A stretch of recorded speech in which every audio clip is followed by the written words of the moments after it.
na sa Japan sina Pangulong Ferdinand R. Marcos Jr. at ang buong Philippine delegation para sa 4 na araw na state visit ng Pangulo roon.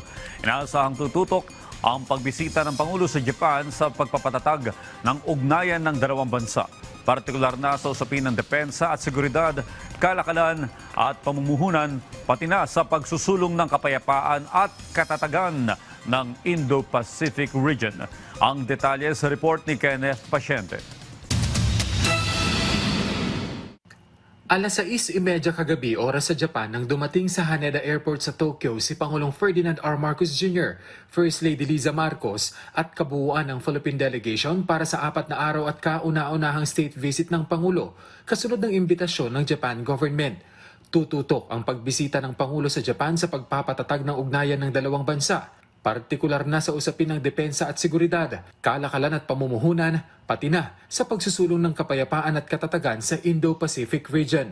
This visit seeks to further strengthen the bonds of friendship with a close neighbor, like-minded and future-oriented just like us in many ways, and the most reliable partner in times of both prosperity and times of uncertainty, such as today's ongoing oil crisis.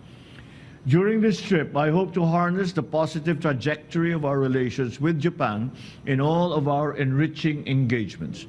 Isusulong din ng Pangulo ang mas matibay na pakikipagtulungan sa larangan ng agrikultura, enerhiya, infrastruktura, teknolohiya at pagpapaunlad ng Mindanao. Matatalakay din ng Pangulo at Japan government ang mga usaping may kinalaman sa West Philippine Sea. I will be advancing Philippine priorities, and we will discuss where future synergies and complementary interests converge with those of Japan in the West Philippine Sea, the ongoing conflict in the Middle East, in ASEAN, our cooperation also with the United States, and the Philippines' candidature to the United Nations Security Council. Una naman sa kanyang naging schedule pagdating sa Japan ang pakikipagkita sa Filipino community roon. Bago pa man kami makikipagpulong sa mga pinuno ng Japan, minarapat naming unahin ang pagkikipagkita sa inyo. Sapagkat kayo ang dahilan kung bakit mahalaga ang relasyon ng Pilipinas at Japan.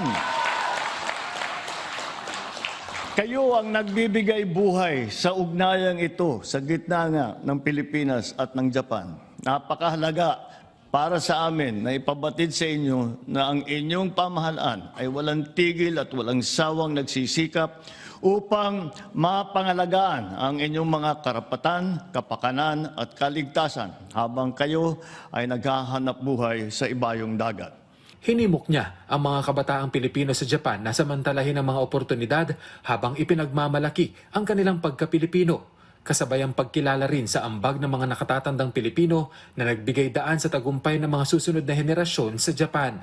We are a community of 350,000 Filipinos working and living in Japan, the 4th largest expatriate community in the country.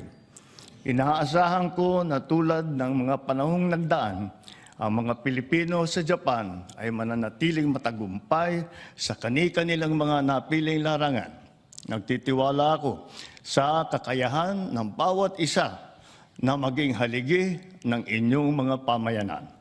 Inaasahan ko rin na patuloy na magbibigay ng karangalan sa bansa ang ating mga OFW dito sa Japan sa pamamagitan ng pagiging mabuting mamamayan at pagiging masunurin sa mga batas at alituntunin ng bansang ito na itinuturing na ninyong pangalawang tahanan. Ngayong araw, dadalo si Pangulong Ferdinand R. Marcos Jr. sa welcome ceremony sa Imperial Palace. Kasunod ang state call kina Emperor Naruhito at Empress Masako. Pagkatapos nito, makikipagpulong ang Pangulo sa Japan-Philippines Parliamentary Friendship League at sa mga Japanese stakeholders. Sasaksihan din niya ang Memorandum of Understanding signing sa pagitan ng Ayala Group at mga Japanese company. Magtatapos ang araw ng Pangulo sa isang state banquet sa Imperial Palace.